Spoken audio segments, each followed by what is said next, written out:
1995년 10월입니다. 미국에 있는 매사추세츠 메모리얼 병원에서 이제 한 쌍둥이가 태어났습니다. 이 쌍둥이 자매 이름은 카이리와 브리엘이라는 자매였습니다. 근데 이 카이리와 브리엘은 엄마 뱃속에서 10달을 머물다 나온 것이 아니라 한 7달 정도 있다가 나온 것이죠. 조산하였습니다. 그러다 보니까 출생 후 몸무게가 1kg이 채 되지 않았죠. 그래서 의료진들은 이 카이리와 브리엘을 각각 인큐베이터에 넣었습니다. 근데 문제는 이 언니 카이리는 조금씩 건강을 찾아가는데 이 태어나면서부터 심장이 좋지 않았던 이 브리엘은 점점 숨이 가빠지고 여러 가지 수치들이 좋지 않은 징후를 보였습니다. 그렇게 시간이 가면서 죽음의 고비를 수차례 넘기다가 결국 의료진이 그 부모에게 얘기를 합니다. 브리엘이 아무래도 생명이 위독할 것 같습니다. 죽음의 문턱을 넘기가, 생명의 문턱을 넘기가 쉽지 않을 것 같습니다. 그 얘기를 들은 엄마의 아버지의 마음은 어떻게 표현할 수 없을 정도로 참담했죠. 근데 그 브리엘을 돌보던 간호사 게일이라는 여인이 그 선생님의 말을 듣는 그 순간에 그 인큐베이트에 있는 그 아이를 보면서 그 마음이 자꾸 움직이기 시작했습니다. 이 브리엘을 꺼내서 그 언니가 있는 카이리 함께 인큐베이터에 누였으면 좋겠다. 근데 그녀도 알고 있는 것은 그것은 이 병원 규정에 어긋나는 일입니다. 그 민감한 아이들이 그 인큐베이터에서 둘 다 잘못될 수 있기 때문인 것이죠. 하지만 그녀는 용기를 내어 의료진들에게 얘기를 합니다. 의사들도 처음에는 할 수 없다고, 규정에 어긋난다고 하여서 그것을 허락하지 않았지만 이 게일이 계속해서 우리가 할 수 있는 건 다 해봐야 되지 않겠냐며 그 의사를, 그 부모를 설득하기 시작합니다. 그리고 마침내 그 의사와 부모는 그렇게 하기로 결정을 하죠. 그렇게 카이리와 브리엘을 한 인큐베이터에 넣었습니다. 그리고 의료진들은 우두커니 살펴보는데요. 그 순간 어떤 일이 벌어졌냐면요. 그 쌍둥이 자매 언니 카이리가 그 브리엘을 향해서 손을 내밀기 시작했습니다. 그 어린 것이 이제 그도 조금씩 기력을 회복했던 그 카이리가 몸을 조금씩 돌리더니 그 브리엘이 있는 쪽을 향해서 손을 내밀고 마치 그를 껴안는 듯이 포옹하는 듯이 자세를 취했습니다. 그 모습 자체도 그 의료진들에게는 경이로운 모습이었는데요. 그 뒤에 더 놀라운 일이 벌어졌습니다. 그렇게 그 언니의 포옹을 받던 브리엘, 그 혈액 안에 산소 포화도가 문제가 있었는데 그 수치가 정상 수치를 가리키기 시작했습니다. 그걸 비롯해서 많은 그 바이탈 신호들이 정상을 찾아가고 있었습니다. 의료진들은 기계가 오작동하는 줄 알았지만 몇 번이나 점검한 결과 기계는 이상이 없었습니다. 그 중에 한 의사가 그 자매의 경이로운 모습을 사진으로 찍었고 그 이후에 수많은 책과 인터넷 매체, 언론 매체에 그 사진은 공유되기 시작했습니다. 그렇게 카이리와 브리엘은 살았습니다. 그리고 그 두 자매는 지금까지도 성인이 되어서 행복한 삶을 살고 있는 것이죠. 카이리, 브리엘, 그 둘은 엄마 뱃속에서 7달 동안 동고동락했습니다. 둘 다 영양분이 부족했습니다. 세상에 빨리 나왔기 때문에 참으로 스스로 호흡하기가 쉽지 않았습니다. 그럼에도 카이리는 감사하게 기력을 되찾았지요. 근데 문제는 동생이 기력을 찾지 못합니다. 한 인큐베이터에 있을 때에 그 둘은 말을 할 수 없었지만 마음과 마음이 연결되었습니다. 그리고 그 언니는 할 수 있는 것이 없었기에 최선을 다해서 어떻게 해서든 이 동생을 살리고자 손을 뻗쳤을 뿐입니다. 근데 그렇게 그 마음과 마음이 연결되어지자 그 브리엘은 소생케 되는 역사를 경험한 것이죠. 여러분, 우리가 이심전심이라고 할 때에는 정말 마음으로서 마음이 전해지는 것, 굳이 말을 많이 하지 않아도 상대방이 내 마음을 알아주는 것. 근데 여기서 말하는 이 심자는, 마음 심자는 우리가 심장, 우리 생명을 계속 구동케 하는 이 심장을 나타내는 단어이기도 합니다. 오늘 바울은 이 갈라디아 교인들에게 자신의 심장을 내어줄 정도의 간절함으로 말하고 있습니다. 심장으로서, 자기의 생명으로서 이 갈라디아인들의 심장이 다시 뛰기를, 그들 안에 그 영원한 생명이 고동치기를 간절히 바라는 마음으로 지금 계속 그 편지를 이어가고 있습니다. 바울이 얘기하는 것은 다른 것이 아닙니다. 갈라디아 교인들아, 우리가 믿음으로써 다시 의의 소망을 기다리자. 의의 소망, 하나님께서 우리에게 베풀어 주실 그 영생, 그 선물, 그것을 기다리자. 왜 너희들은 기다리지 못하고 허튼 자들이 와서 얘기하는 잘못된 복음에 귀를 기울이느냐? 그것이 너희들을 살리는 것이 아니라 너희들을 죽이는 것을 왜 알지 못하느냐? 바울이 갈라디아서 1장부터 해서 6장까지 끊임없이 얘기하는 것은 사실 갈라디아인들을 책망하거나 원망하거나 비난하기 위함이 아니라 그들이 점점 죽어가고 복음에서 멀어져 가고 하나님과의 관계에서 점점 멀어져 가는 것이 애통하고 안타깝고 괴롭고 어떻게 해서든지 이 갈라디아인들 안에 다시 성령으로 그 믿음에 붙어지기를, 그 포도나무 대신 예수 그리스도에게 가지처럼 접붙여지기를 바라는 마음에 지금 바울은 외치고 있는 것이죠. 그러면서 그가 얘기하는 것은 할례도 무할례도 아니고 오직 사랑으로서 역사하는 믿음이다. 그것이 그리스도 안에 있는 것이다 말하고 있습니다. 그리고 그 본을 오늘 바울은 보여주고 있는 것이죠. 오늘 10절에 바울이 이렇게 얘기합니다. 나는 너희가 아무 다른 마음을 품지 아니할 줄을 주 안에서 확신하노라. 이것은 잘 생각해 보시면요, 내가 너희들이 다른 마음을 품지 않도록 있는 방법, 모든 수단과 방법을 다 동원해서라도 너희들을 끝까지 붙잡고 싶다. 그 의지가 담겨 있는 것이죠. 내 생명을 다 바쳐서라도 너희들이 하나님 안에 머물 수 있도록, 예수 그리스도 안에 머물 수 있도록 나는 최선을 다할 것이다. 내 심장을 내어줄 것이다 라고 외치고 있는 것과 다름이 없습니다. 그러면서 바라는 건 무엇이냐면, 그렇게 주를 향하여서 다름질을 잘 하던 갈라디아인들, 하지만 어느 순간 멈춰있는 그들, 생명이 없고 그 심장의 고동소리가 멈춰져 있는 그들에게 다시 하나님 나라를 향한 그 심장 소리가 고동치기를 내가 바라고 또 바란다 말하는 것이죠. 사실 바울도 죽어가는 브레일이었습니다. 율법 안에서 그 죄를 깨달으며 고통하며 괴로워하던 브레일이었습니다.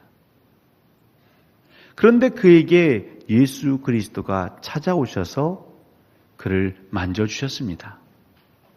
그를 안아주셨습니다.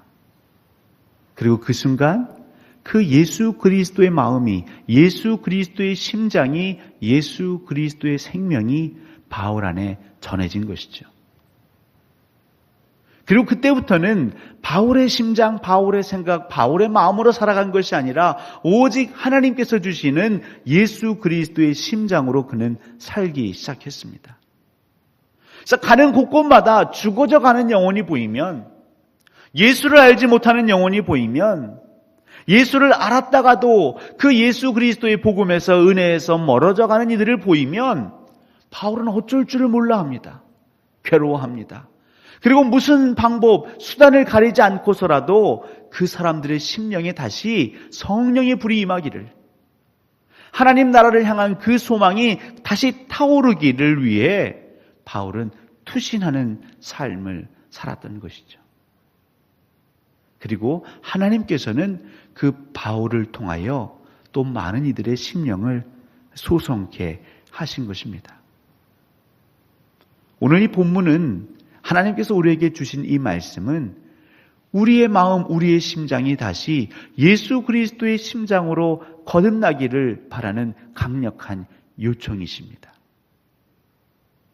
이 땅에서 살다 보면 우리는 조금씩 세상의 리듬에 맞춰 우리의 심장 박동 소리가 바뀌는 것이죠. 생각의 소리가, 마음의 소리가 바뀌는 것입니다. 예전에는 예수 그리스도 이름만 들어도 심장이 콩탕콩탕 뛰었는데요. 이제는 십자가 보혈 소리를 들어도 우리는 그냥 무덤덤합니다. 하나님께서 우리에게 영생을 선물로 주신다 하여도, 천국이 우리의 돌아갈 본향이라 하여도 그것이 우리에게 더 이상 감흥을 주지 못하는 것이죠. 그저 그냥 이 땅에서 내가 바라는 것 하나하나 그것이 만족되고 충족될 때에 우리는 그때 반응하고 그때 열광하고 환호하는 삶으로 바뀌고 있는 것입니다.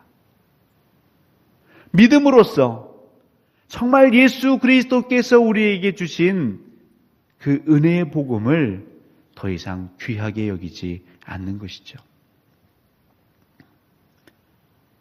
하나님은 여러분에게 찾아오길 원하십니다. 여러분 마음 안에 들어가서 여러분의 그 마음을 보듬어 안고 감싸 안기를 원하십니다. 생명의 역사를 계속해서 낳고 또 낳기 원하시는 것이죠. 2010년 호주에서도 비슷한 일이 있었습니다. 3월입니다. 그 병원에서 또 쌍둥이가 태어났는데요. 이번은 남매였다고 합니다. 근데 똑같이 27주 만에 아이가 태어났습니다. 역시 몸무게는 1kg이 되지 않는데요. 그 중에 한 아이가 난 지 20분 만에 그 의사로부터 사망 선고를 받았습니다. 근데 그 사망 선고를 들은 그 엄마는 왠지 모를 마음에 끌려서 선생님에게 얘기를 합니다. 선생님, 내 그 죽은 아이를 제가 품에 안고 작별 인사를 좀 할 수 있을까요? 선생님은 그것을 허락하죠. 그러자 이 엄마는 환자복을 벗고 그 핏덩이를 품에 안으며 얘기하기 시작합니다. 사랑하는 내 아이야, 이 엄마의 심장 소리가 들리니? 너를 27주간 품에 안고 너를 위해 기도했던 이 엄마의 마음이 느껴지니 하면서 그 아이에게 작별 인사를 하기 시작했습니다. 근데 어찌된 일인지 그 엄마 품에 있던 분명히 의사로부터 사망 선고를 받았던 그 아이가 움직이는 것 같았습니다. 이 엄마는 느껴지니까 선생님을 부르죠. 그리고 의사 선생님이 와서는 그저 이 죽은 아이가 그냥 반응한 뿐입니다. 그냥 동물적인 어떤 반응을 보이는 것입니다. 근데 엄마가 느껴지기에는 그렇지 않은 것이죠. 그래서 이 엄마는 젖을 물리기 시작했습니다. 그렇게 1시간, 2시간이 흐르자 정말 기적처럼 이 아이가 살아난 것입니다. 무엇이 이 아이를 살렸을까요? 세상은 이 아이를 향하여 사망을 선고했습니다. 그리고 그 세상의 소리, 그 세상의 사망 선고에 우리가 모든 것을 내어 맡겼다면 정말 이 아이는 그냥 그 27주 만에 태어나서 단지 이 세상을 20분만 살다가 떠난 삶이 되었을 것입니다. 그럼에도 그 엄마는 그 아이를 품에 안고 그 마음과 마음이 이어지기를 바라는 마음에 사랑의 속삭임을 계속 전했던 것이죠. 우리 예수님께서는 이 땅에 죽어버린 인간들, 이미 죄로 인해서 하나님과 관계가 끊겨진 이미 죽은 우리들을 위해서 오셨습니다. 원수 마귀는 이제 인간은 죽었다, 사망 선고를 내렸습니다. 하지만 하나님은 또 예수 그리스도는 결코 포기치 아니하시고 이미 사망해 버린 우리들을 품에 안으셨습니다. 그리고 말씀하십니다. 사랑하는 아들아, 사랑하는 딸아, 내가 너를 사랑하는데 어서 일어나 나와 함께 가자라고 말씀하시는 것이죠. 그것이 십자가 사건입니다. 바울은 그 십자가에 달리신 예수 그리스도, 그 보혈의 피를 흘리신 예수 그리스도가 자기에게 오셔서 그를 품에 안으시고 끊임없이 은혜의 말씀을 전해주신 것을 잊지 못합니다. 그리고 그것으로 바울은 다시 살아날 수 있었고, 그때부터 바울 역시 하나님과 같은 마음으로 죽어져가는 이들을 향하여 발걸음을 끊임없이 옮겼던 것입니다. 하나님께서 우리 믿는 자들에게 주시는 사명은 이심전심의 사명입니다.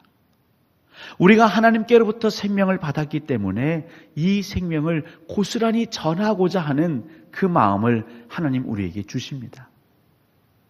근데 이 사명을 감당하기 위해서 우리에게 필요한 것은 오직 믿음입니다. 내가 하나님으로부터 오는 그 사랑으로 살았다는 그 믿음이 여러분 가운데 있으십니까? 나를 살리셨던 그 예수 그리스도의 보혈이 또 죽어져가는 이들을 살릴 거라는 그 믿음이 여러분 가운데 있으십니까? 더 나아가 이것은 내 힘으로 할 수 없고 오직 성령 하나님의 일하심을 통해서 가능하다라는 그 믿음이 여러분 가운데 있으십니까? 그 믿음이 있을 때에 여러분들도 기적을 보실 수 있습니다. 이제는 소망이 없다고 모든 것을 포기한 자들, 하지만 그들이 다시 소생될 때까지 포기하지 않고 여러분들이 그 곁에 가서 품에 안아주시고 내가 받은 그 은혜를, 특별히 내가 붙잡고 있는 그 예수 그리스도를 끊임없이 전한다면 우리 주변에 사랑하는 이들이 그 심령이 다시 되살아날 것입니다. 왜 우리는 지금 이 순간 호흡하고 있을까요? 우리 성도님들 안에 분명 예수 그리스도가 계시고 십자가 보혈로 지금도 살고 계신데 왜 우리를 지금 이곳에 머물게 하실까요?